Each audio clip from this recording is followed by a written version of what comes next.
네, 한 번 더 인사할까요? 하나님 나라를 꿈꿉시다. 나라를 꿈꿉시다. 네, 날씨가 참 많이 덥습니다. 그래서 앞에 조명을 좀 껐습니다. 여기 시원찮은데 너무너무 더워가지고 저도 덥고요. 그래서 조금 어둡더라도 양해해 주시면 감사하겠습니다. 우리는 계속해서 예수님께서 가르쳐 주신 기도를 나누고 있습니다.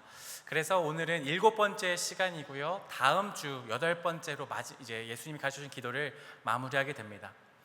우리가 지난번에 살펴봤지만 예수님께서 가르쳐 주신 기도의 순서가 굉장히 중요합니다. 하늘에 계신 우리 아버지 이름을 부른 다음에 3가지를 구합니다. 그것은 바로 하나님께 관련된 것들을 구하죠.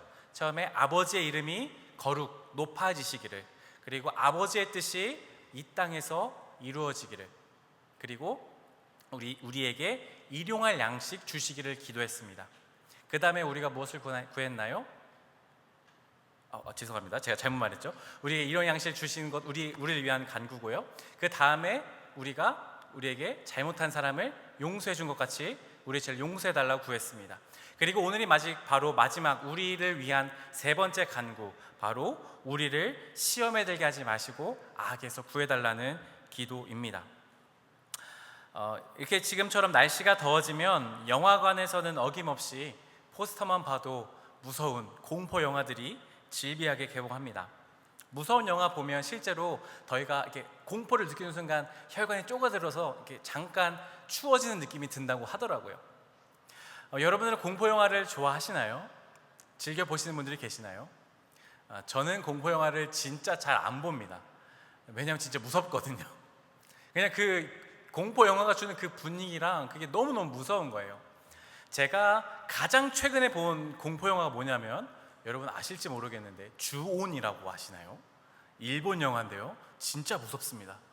와, 그 영화를 보고 난 어쩌다 봤는데요, 제가 어릴 때였던 것 같아요. 그거 보고 난 다음에 집에 와서 샤워하는데 눈 뜨고 샤워했잖아요. 눈 감으면 괜히 그 귀신 나올까 봐 그 조그만 토시오, 제가 아직도 이름도 기억하는데, 맞나요? 그 애가 나를 지켜보고 있을 것만 같은 그 무서운 느낌이 드는 겁니다. 우리가 공포 영화 이렇게 보면 주로 그런 내용인 것 같아요. 어떤 저주받은 집에 가거나 어떤 악령들에게 씌워서 그 악령이 사람의 생명을 막 앗아가고, 그리고 막 그것에 계속 눌려 살아가는 사람들의 이야기, 그런 것들이 공포 영화의 주된 내용인 것 같습니다. 그래서 우리는 귀신이라고 하면, 귀신이다 그러면 엄청 무서워하는 경향들이 있습니다. 막 벌벌 떨기도 하죠. 이렇게 우리는 귀신에 대해서 두려워하는 반응이 하나가 있고요. 또 하나는 반면에 귀신이다 라고 하면, 에이, 세상에 귀신이 어딨어, 그냥 사람들이 꾸며낸 거지 그러니까 아무것도 아니야, 그냥 무섭게 만들어 놓은 거지 라고 아무것도 아니라고 생각하는 경향 또한 있습니다. 그래서 스크루테이프의 편지라는 책을 보시면 C.S. 루이스는 이렇게 이야기합니다. 현대인들은 악마를 대체로 희극적인 모습으로 상상한다는 사실이 힘이 될 게다. 혹시라도 환자의 마음속에 내가 정말 존재할지도 모른다는 의심이 희미하게라도 떠오를 시에는 그 즉시 몸에 딱 달라붙는 빨간 타이즈를 입은 꼴따위를 보여주면서 이런 우스꽝스러운 존재는 믿을 수 없으니 내 존재도 믿을 수 없지 않느냐라고 설득하거라. 이게 무슨 내용이냐면, 제가 여러 번 인용했지만 선배 악마가 신입 조카 악마한테 쓰는 편지입니다. 그래서 한 그리스도인에게 붙어있는 악마에게 조언하는 거예요. 만약에 악마의 존재가 생각난다, 악마가 있으면 어떡하지라는 생각이 들 때 이렇게 생각을 주입시키라는 거예요. 악마에게 생각하는 거 뭐예요? 머리에 뿔 달리고 검은색 옷을 입고 삼직창 달고 뒤에 그 뾰족한 꼬리 달고 악마, 이런 모습을 떠올리게 하라는 거예요. 우스꽝스러운 거. 그러니까 그게 무슨 악마야, 그래, 그런 악마는 없어 라고 생각하도록 말이죠. 그러니까 현대를 살아가는 우리는 두 극단의 생각이 있습니다. 하나는 귀신이라고 하면 너무 우리의 생명을 앗아갈 것처럼 두려워하는 생각이 있거나, 혹은 아무것도 아니거나, 혹 있더라도 정말 우스꽝스럽고 별거 아닌 존재로 생각하는 경우가 양극단에 있습니다. 그런데 오늘 예수님께서 가르쳐 주신 기도는 이런 두 가지 양극단의 생각을 완전히 뒤엎고 계십니다. 세상에는 악한 영, 악마, 사탄이 있을까요? 없을까요? 있습니다. 그러나 동시에 그 악한 영은 우리의 생명을 함부로 앗아가거나 빼앗아갈 수 있을 만한 능력이 있을까요? 없을까요? 없습니다. 하지만 그렇다고 우리가 그 악마를 무시하거나 그냥 방치해도 되는 존재는 결코 아니라는 것입니다. 그래서 주님이 오늘 우리에게 이렇게 가르쳐 주세요. 우리를 시험에 들게 하지 마시옵고 다만 악에서 구하여 주십시오 라고 매일매일 기도하라고 주님은 가르쳐 주십니다. 오늘 여기서 말씀하시는 시험이라는 단어를 우리는 먼저 좀 살펴보아야 합니다. 여러분, 시험이라고 하면 어떤 단어가 떠오르세요? 대학생들? 좋지 않죠? 시험 기간 얼마 전에 끝났는데. 맞습니다. 그 시험이라는 의미가 있습니다. 그러니까 성경에도 시험이라는 단어가 굉장히 자주 나옵니다. 그런데 성경에서 나오는 그 시험은 단어가 똑같이 시험이지만 두 가지의 의미가 존재해요. 화면 보여주시면, 하나의 의미는 우리가 흔히 생각하는 테스트, 우리가 기말고사, 중간고사를 보듯이 그런 보는 시험을 의미합니다. 그런 시험은 어떤 의미냐면 하나님께서 그리스도인들의 믿음을 점검하시고 성강시키도록 하시는 시험이 있습니다. 실제로 그런 시험이 있어요. 또 하나는 temptation, 유혹의 시험이 있습니다. 이 시험은 사탄이 우리에게 죄를 짓도록 하는 유혹입니다. 그런 시험입니다. 그 두 가지가 아예 다른 것입니다. 첫 번째 시험부터 좀 살펴볼까요? 창세기 22장 1에서 2절 말씀인데요, 제가 읽겠습니다. 이런 일이 있은 지 얼마 뒤에 하나님이 아브라함을 시험해 보시려고 그를 부르셨다. 아브라함아 하고 부르시니 아브라함은 얘가 여기 있습니다 하고 대답하였다. 하나님이 말씀하셨다. 너의 아들, 내가 사랑하는 외아들 이삭을 데리고 모리아 땅으로 가거라. 내가 너에게 일러주는 산에서 그를 번제물로 바쳐라. 아멘. 하나님이 아브라함이라는 사람을 부르셨습니다. 시험해 보시려고요. 아브라함의 믿음이 있는지, 하나님을 사랑하는지를 시험하시려고 불러서 말씀하시는 거예요. 아브라함아, 네가 사랑하는 그 100살 때 겨우겨우 얻은 그 아들, 그 이삭을 나에게 번제물로 바쳐라. 그래서 번제물로 바치라는 건요, 아들을 찔러 죽인 다음에 배를 가르고 장기를 꺼내고 가죽을 벗기고 아들을 토막내서 불로 태워서 하나님께 드리라는 얘기입니다. 하나님이 그렇게 믿음을 시험하세요. 실제로 그 아들을 그렇게 하려고 주님이 하신 걸까요? 그건 아니었습니다, 물론. 그러나 정말로 아브라함이 그 이삭을 묶어서 번제에서 칼로 찌르기 직전까지 주님은 아브라함에게 아무 말씀 안 하셨어요. 근데 그렇게 찔르는 그 순간에 하나님이 멈춰라. 내가 이제 너가 믿음 있는 줄, 나를 경외하는 줄 이제 알았다라고 주님이 말씀하세요. 마치 이렇게 하나님은 우리의 삶에 믿음을 시험하실 때가 있으세요. 정말로 우리의 삶에 하나님을 향한 믿음이 있는가 없는가, 때때로 우리의 삶에 찾아오는 어려운 일들, 이해할 수 없는 일들이 때로는 하나님이 우리에게 믿음을 보시려고 하는 테스트일 수 있다는 겁니다. 아니, 왜 시험할까요? 골탕 먹이려고 하는 게 아니라요, 그 믿음을 보시고 혹은 그 시험을 통과함으로써 내가 더 나은 믿음으로 나아갈 수 있도록 이끄시기 위함입니다. 하지만 오늘 예수님이 가르쳐주신 기도에서 말하는 시험은 그런 우리의 믿음을 성장시키시고 테스트하려는 것이 아니라 사탄, 악마, 악한 영이 우리에게 주는 유혹을 의미합니다. 그래서 오늘의 기도를 다시 바꾸어 말해보자면, 하나님, 우리가 사탄이 주는 유혹으로부터 빠지지 않게 해주십시오. 그리고 우리를 잡아삼켜 먹으려고 하는 악한 자에게서 건져주십시오 라고 기도하는 것입니다. 왜 이렇게 기도하는 것일까요? 바로 악한 자, 사탄, 분명히 존재하는 그런 귀신들은 우리의 삶에 매일같이 끈질기게 포기하지 않고 우리를 날마다 죄에 빠지도록 죽을 힘을 다해 유혹하고 있기 때문입니다. 정말 그럴까요? 마태복음 4장 1절 말씀 우리 함께 읽어볼까요? 세번역 성경으로 함께 읽겠습니다. 시작. 그 즈음에 예수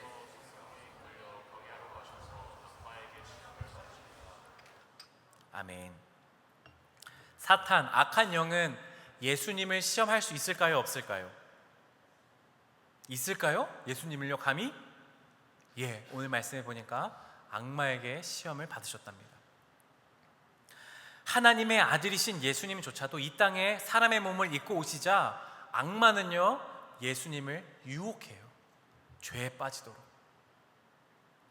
야, 너 굶주렸잖아. 너 배고프잖아. 저 돌이 떡 되게 만들어봐. 너 성전에 올라가서 하나님이 너 지켜주신다며 뛰어내려봐. 하나님이 너 받쳐줄지 안 받쳐줄지 해봐. 너 만약에 나한테 딱 한 번만 절하잖아. 내가 세상의 모든 금은보와 영광 다 넣어줄게. 한 번만 나한테 절해봐. 감언이설로 예수님을 시험했습니다. 유혹했습니다. 여러분, 그렇다라는 것은 무엇일까요? 사탄은요 오늘 그 누구도 예외 없이 그리스도인이라 하는 사람은 누구나 시험에 들도록 유혹한다라는 것입니다. 시도 때도 없이 죽을 힘을 다해 사탄은 우리를 유혹합니다. 그래서 우리는 그 유혹을 이길 만한 재간이 없습니다. 힘이 없습니다. 그래서 주님이 우리에게 그렇게 이겨낼 수 있는 힘을 달라고 기도하라고 가르쳐 주시는 것입니다. 주님, 우리가 시험에 들지 않도록, 그리고 그 시험에 드는 악한 자, 악한 자라고도 번역하는데요, 악한 자로부터 우리를 건져달라고 기도하는 것이죠. 제임스 패커라는 아주 유명한 목사님께서 쓰신 주기도문의 책에서 이렇게 말씀합니다. 아버지여, 이 땅에서의 삶은 지뢰밭이며 우리는 그 위험 한가운데서 살아갑니다. 때문에 우리는 우리 자신을 의지하지 않사오니 아버지여 우리를 안전하게 지켜 주옵소서. 제임스 패커라는 목사님이 이렇게 말합니다. 이 땅의 삶은 지뢰밭이랍니다. 여러분, 지뢰를 군대 갔다 오신 분들 어디에다 설치한 줄 아시죠? 어디다 설치할까요? 군인들이 가야만 하는 길목에 설치합니다. 자주 오고 가는 곳에 설치합니다. 보이지 않게. 그래서 그거 밟으면 어떻게 되나요? 빵! 터지죠. 그리고 심각한 부상을 입는 거죠. 우리의 삶에는요 곳곳에 이런 사탄이 우리의 유혹과 시험을 지뢰밭처럼 숨겨놨다라는 겁니다. 우리가 자주 가는 곳, 우리가 좋아하는 곳, 가야만 하는 길목에 사탄은 그것을 먼저 알고 가서 설치해 놓는 겁니다. 그들은 우리가 죄에 빠지도록 부단히, 부지런히, 누구보다 열심히 지뢰를 설치해 놓습니다. 그래서 우리가 그것을 발견할 재간이 없습니다. 그래서 기도하라고 주님이 가르쳐 주시는 것이죠. 그러면 어떤 것으로 사탄은 우리를 유혹하고 시험할까요? 야고보서 1장 14절 말씀 제가 읽겠습니다. 사람이 시험을 당하는 것은 각각 자기의 욕심에 이끌려서 꿰매 빠지기 때문입니다. 아멘. 야고보서에서는요 사람이 시험, 여기서 말하는 유혹을 의미하죠. 유혹당하는 것은 그 이유가 하나입니다. 바로 자기의 욕심 때문이랍니다. 내가 관심 있는 것들, 내가 좋아하는 것들, 하나님보다 더 좋아할 만한 것들을 사탄은 다 알고 있어요. 나를 더 빛나게 하고, 나를 더 윤택하게 하고, 나를 더 행복하게 만들어줄 것 같은 돈 버는 거, 돈, 이성 친구, 뭐 좋은 직장들, 인정받는 어떤 것들, 권력들, 뭐 여러 가지 것들이 있겠죠. 게임들, 중독되는 것들, 그 모든 것들을요 사탄은 다 이용합니다. 내 욕심에 있는 것들을 다 이용해서 곳곳에 지뢰를 설치하는 거예요. 아, 나 오늘 게임 딱 1시만 해야지. 그런데 1시간이 2시간, 2시간이 4시간, 8시간, 10시간 되는 거죠. 그렇게 내 삶이 중독되도록, 끊임없이 하나님을 잊도록, 중독되어서 다른 것들을 하지 못하도록 빠지게 하는 거, 다 유혹 아니겠습니까? 사탄은 매우 교묘하고요, 매우 그런 면에 있어서는 지혜롭고 탁월합니다. 그래서 우리는 기도할 수밖에 없습니다. 우리의 욕심 때문입니다. 신학교에 가면 체프를 드릴 때 이제 목사님들이 오셔서 설교를 하세요. 그러면 굉장히 자주 하시는 설교가 하나 있습니다. 다 신학생들이잖아요. 그러면 여러분 앞으로 목회하실 분들이니까 이걸 잘 들으세요. 만약에 나중에 목회하시면 이 3가지만큼은 조심하시면 그래도 성공한 목회할 수 있습니다. 3가지만 조심하세요. 뭐라고 하시냐면, 전사님들 돈 좋아하지 마세요. 전사님들 권력 따라가지 마세요. 전사님들 성 문제 조심하세요. 남자분들이 많으니까 여자 조심하세요라고 말합니다. 여러분, 그 이야기를요 저는요 수도 없이 들었습니다. 그러면 그 전에 목사님들은요 더 많이 들으셨을 겁니다. 시험은요 간단해요. 다 아는 것들이에요. 기출 범위 안에서 다 나와요. 돈, 권력, 성입니다. 특히 목회자들에게는요. 이 세 가지만 잘 조심해도 웬만한 건 어느 정도 넘어갈 만할 수 있어요. 자, 그런데 정말 존경하고 기라성 같은 정말 영적이고 놀라우신 분들의 목사님들이 목회 잘 하시다가 넘어지세요. 뭐 때문에요? 돈 문제 때문에요. 교회 예산을 함부로 유용하시다가 횡령하셨어요. 어떤 목사님들은요 너무 목회 잘 하시다가 막 정치 이런 데 빠지셔가지고 권력의 힘을 입으니까 막 해서는 안 될 말 막 하는 거예요. 마치 자기가 하나님인 것처럼 막 발언을 쏟는 거죠. 자기가 영웅인 것처럼. 어떤 분은요 어떤 여성 성도님들과 가지면 안 되는 부적절한 관계를 맺고 그 목회의 말년이 비참하게 끝나는 경우가 많습니다. 저는 그런 목사님들을 비방하려고 하는 게 아닙니다. 그분들이 얼마나 열심히 기도하셨고 얼마나 열심히 목회하셨고 얼마나 열심히 훈련하셨는 줄 아세요? 저는 그 발끝도 못 따라가요. 제가 그래서 감히 비방 못합니다. 저는 그 상황이 되면 저 그렇게 죄에 앉을 수 있다고 제가 자신할 수 있을까요? 저 못합니다. 저 엄청 연약한 사람입니다. 그래서 저도 열심히 기도해야만 하는 것, 기도가 바로 이것입니다. 주님, 저를 시험에 빠지지 않게 하시고 악한 자로부터 구해 주십시오. 그런 유혹들은요 저에게뿐만 아니라 여러분들에게도 동일하게 있습니다. 우리를 파멸로 이끄는, 아주 작은 것부터 큰 것까지 계속해서 우리를 유혹하는 겁니다. 누워 있어도 돼. 더 누워 있어도 돼. 예배 조금만 있다가도 돼. 괜찮아. 오늘 힘들지? 쉬어. 괜찮아. 예배 한번 안 드린다고 뭐 어때? 여러분, 그럼 다음 주 더 가고 싶을까요? 안 가고 싶을까요? 안 가고 싶어요. 한번 그 편함을 맛보면요. 자신의 이익과 유익을 위해서는요, 야, 거짓말 좀 해도 돼. 누가 거짓말 안 해? 야, 그냥 모면하기에 그냥 조금만 돌려 말해. 정직하게 말 안 해도 돼. 이 지혜로운 거야. 하얀 거짓말 해도 돼. 돈 벌기 위해서는 어떤 것도 해도 돼. 쾌락을 위해서 네 마음대로 해도 돼. 사고 싶은 거 있어? 네 돈 있잖아. 다 사. 너 다 가져. 소유해봐. 다 가져봐야지. 경험해봐야지. 다 가져. 그렇게 해도 돼. 그게 이 시대에 살아가는 우리의 삶의 사탄의 유혹들입니다. 그 달콤한 유혹들, 우리의 욕심을 충족시키는 그 모든 유혹들에 우리가 그대로 노출되고 따라가면 장담컨대 우리는 파멸의 길로 갈 수밖에 없습니다. 주님과의 관계가 끊어질 수밖에 없습니다. 하나님 나라와 멀어지는 것이죠. 그렇다면 우리는 우리를 시험에 빠지지 않게 하시고 악에서 구해 주십시오라는 이 기도를 드리면서 우리는 어떻게 살아가야 할까요? 첫 번째, 유혹을 피해 도망쳐야 합니다. 도망쳐야 합니다. 창세기 39장 10절 말씀 우리 함께 읽어보겠습니다. 함께 읽을까요? 시작. 요셉이 이렇게 말하였는데도 요셉은 그 여인과 함께 친실로 가지도 않았을 뿐만 아니라 아예 그 여인과 함께 있지도 않았다. 아멘. 요셉 이야기를 여러분 잘 아실 겁니다. 요셉이라는 한 청소년이 노예로 이집트에 팔려왔습니다. 이집트의 군대 장관, 엄청난 높은 지위에 있던 사람의 집에 하인으로 왔습니다. 그런데 요셉의 얼굴을 보니 젊고 외모가 아주 준수했습니다. 그래서 그 군대 장관 보디발이라는 사람의 아내가 그 요셉을 보자마자 매일매일 잠자리를 함께 하자고 유혹했답니다. 여러분, 물론 유혹이지만 이미 권력에서도 이미 기울어져 있기 때문에 명령을 따를 수밖에 없는 요셉이 그 보디발의 아내의 명령을, 함께 침실로 가자는 명령을 맨날 거부했습니다. 오늘 성경에 보니까 침실로 함께 가지도 않을 뿐만 아니라 함께 그 자리에 그 아내와 함께 있지도 않았다고 합니다. 유혹을 이기는 가장 확실한 방법 중 하나는 뭔 줄 아세요? 유혹이 생길 만한 환경에서 도망치는 겁니다. 도망가는 거예요.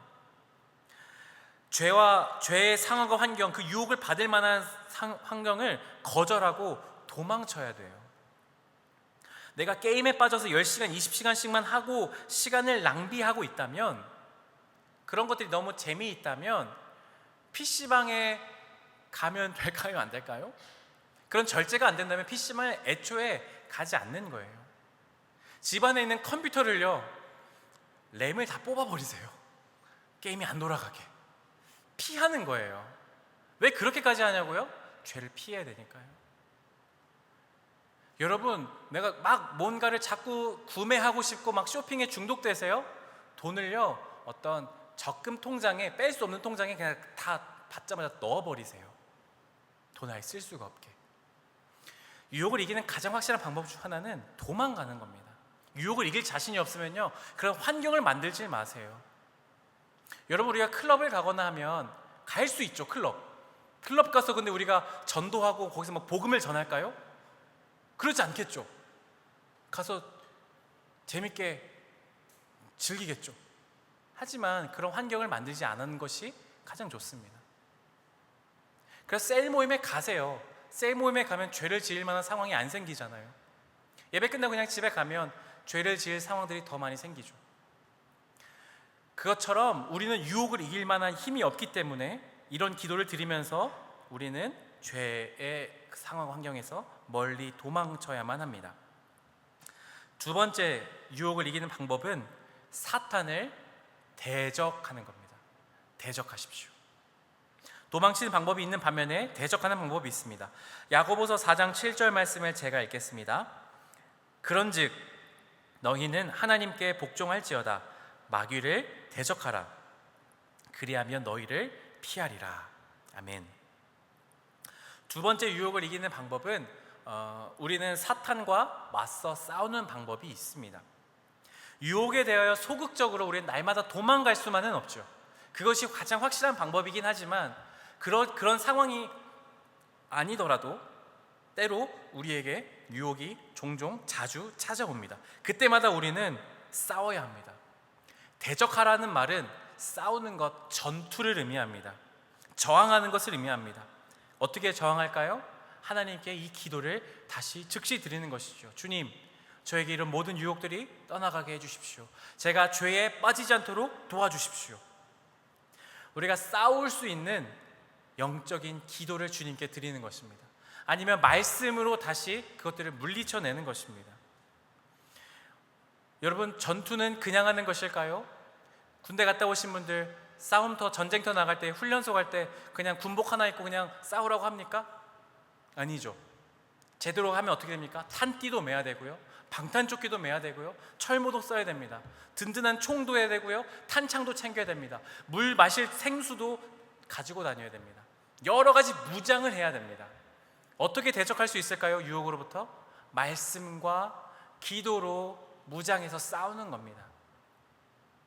그래서 우리는 이 기도를 날마다 드리는 것이죠. 날마다 주님이 가르쳐준 기도를 곱씹어 기도하며, 또한 말씀에 하루에 한 절이라도, 너무 피곤하도 하루에 한 절이라도 말씀으로 내 영혼을 새롭게 하는 것. 그때 우리는 그 유혹을 맞서 싸울 힘이 거기서 생겨나는 것입니다. 그리고 승리하는 경험을 맛보는 것이죠. 그래서 이따가 우리가 찬양하겠지만 전쟁은 우리에게 속한 게 아니라 하나님께 속했음을 인정하고 주님께 우리가 맡겨드리며 주님의 힘으로 유혹을 물리치려고 노력해야 합니다. 마지막 세 번째입니다. 서로를 위해 기도해야 합니다. 서로를 위해 기도해야 됩니다. 오늘 마태복음 6장 13절 우리 상반절 말씀만 다시 한번 같이 읽겠습니다. 시작. 우리를 시험에 들게 하지 마시옵고. 우리를 시험에 들게 하지 말고 악에서 구하여달라고 하는 기도는 무엇입니까? 나만의 죄를, 주님, 내가 내 죄, 내 유혹 이기게 해주십시오라는 의미도 있지만 우리 모두가 그렇게 죄로부터, 유혹으로부터, 악한 자로부터 건짐받기를 기도하는 것입니다. 이 기도가 정말 중요한 것 중에 하나가 무엇이냐면 이 기도를 통해 우리는 서로를 위해 함께 기도하는 것입니다. 그냥 하나님 우리가 시험에 빠지지 않게 해주시고 그냥 아무 생각 없이 기도하는 것이 아니라 우리를이라고 하는 순간에 우리 공동체를 떠올리는 겁니다. 우리 세론들을 생각하는 겁니다. 내 친한 친구를 생각하는 겁니다. 저를 생각해 주시는 겁니다. 하나님, 우리 세론들이 그런 죄에서 벗어나게 해주십시오. 하나님, 목사님이 죄의 유혹에 빠지지 않게 해주십시오 라고 생각하며 기도하는 것입니다. 그래서 오늘 셀 모임 때 많은 것을 나누지 않겠지만 여러분들 스스로의 연약한 점을 나누십시오. 그리고 기도를 부탁하세요. 부끄러워하지 마십시오. 연약한 점은 누구나 있습니다. 약한 점은 당연히 있습니다. 저도 있고 여러분도 있고 수십 년을 목회하신 목사님들에게도 있고 여기 시니어분들에게 있고 누구에나가 있는 것입니다. 그것은 부끄러운 것이 아니라 그것들은 공동체에서 함께 내놓는 것이 정말 중요한 것입니다. 그리고 기도를 부탁하세요. 그리고 서로를 위해 기도해 주세요. 하나님, 이 친구가 이런 연약한 점이 있답니다. 하나님, 이 친구가 한 주간 동안 그런 유혹에서 이길 수 있는 힘을 허락해 주십시오. 여러분, 그리고 그 기도가 정말 효과가 있는지 없는지를 여러분 검증해 보세요. 기도가 정말 힘이 있나 없나. 10번 죄 지을 걸 한 5번만 지을지 않겠습니까? 그렇게 우리를 위해 기도해 줄 때 하나님께서 우리에게 힘 주시지 않겠습니까? 그래서 이 기도는 너무너무 중요한 것입니다. 우리를 시험에 들게 하지 말아달라고 근본적으로 기도하는 것입니다. 사랑하는 여러분, 오늘 우리는 이 기도를 드리며 마지막 간구까지 살펴보았습니다. 다음 주는요, 이제 하나님을 찬양하는 내용으로 이 기도가 끝이 납니다. 예수님은 우리에게 기도하라고 가르치십니다. 그 기도는 하나님에 관한 것과 우리에 관한 것으로 나눠져 있습니다. 이것을 아는 것도 중요하지만 또 강조합니다. 기도는 하는 것이 더 중요합니다. 늘 이 기도를 드리심으로 날마다 죄에서 벗어나기를 간절히 소망하며 나가는 우리 모든 청년 공동체 또한 성도님들 되시기를 축복합니다. 우리 함께 찬양하며 주님께 기도의 자리로 나아가겠습니다.